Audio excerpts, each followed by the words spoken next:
We'll move on. Let's talk about Brock Lesnar and Roman Reigns. Brock Lesnar goes in as a champion. Who knows what's going on with his contract deal? Thought this was going to be his last day, was the word on the street. Roman comes into this thing. Some people just thought the match was so simple with Suplex City, spears, the usual offense that both these guys do. And then, Brock starts taking off those gloves, starts going to the ground and pound, a couple of well-placed elbows to Roman's head. It turns into a bloodbath. It wasn't a real long match. What was the time on this? This was one of those matches that, we've seen it before. It was Groundhog's Day. I was surprised to see this match end up at clocking at 15:55. That's almost 16-minute match, a very redundant match. F5, F5, F5, F5, right. F5.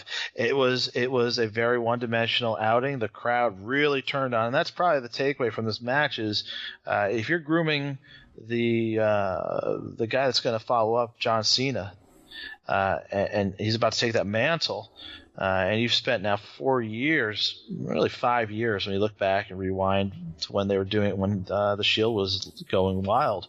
They spent a half a decade getting to right about this moment, and you can hear the crowd just so against it, so hard against it. And it's not just the WrestleMania crowd, and you can say maybe the hardcore crowd. It's the crowd that comes every week. I think had you had that heel turn and had gotten there differently, maybe it would have been possible. But this is one of those, like, let's just keep repeating it and hope if we just make a few alterations, it will get the job done. And sometimes making those adjustments does get the job done. And in this case, it didn't seem like this crowd, or I think really any crowd's going to receive this any better.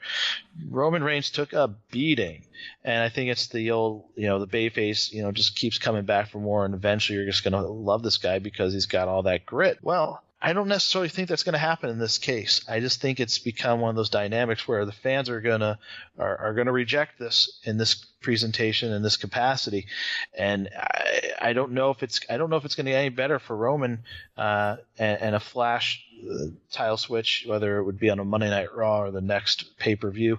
I don't know if that's going to change it at all.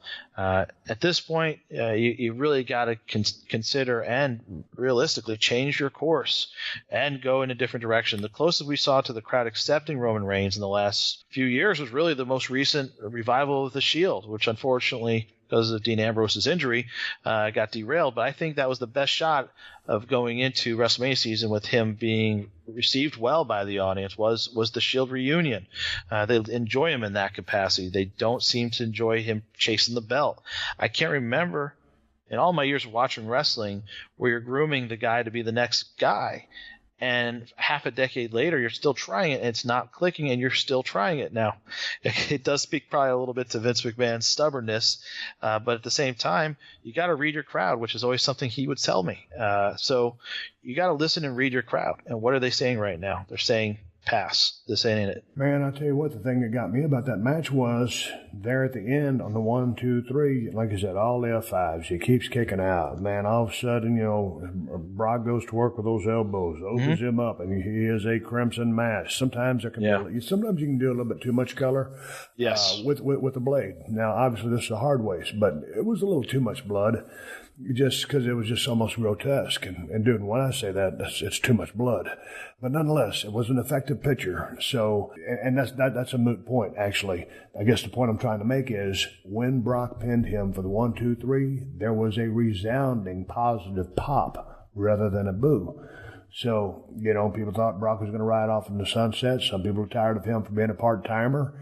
Again, some people are hot and cold on Roman, but when that 1, 2, 3 went down, dude, it wasn't a boo, and there was mixed reactions during the match, because, like I said, it was just F5s. It was the same old, stuff. I mean, some good stuff out there on the desk, outside, brutality. Both guys worked their ass off. I'm not knocking the effort.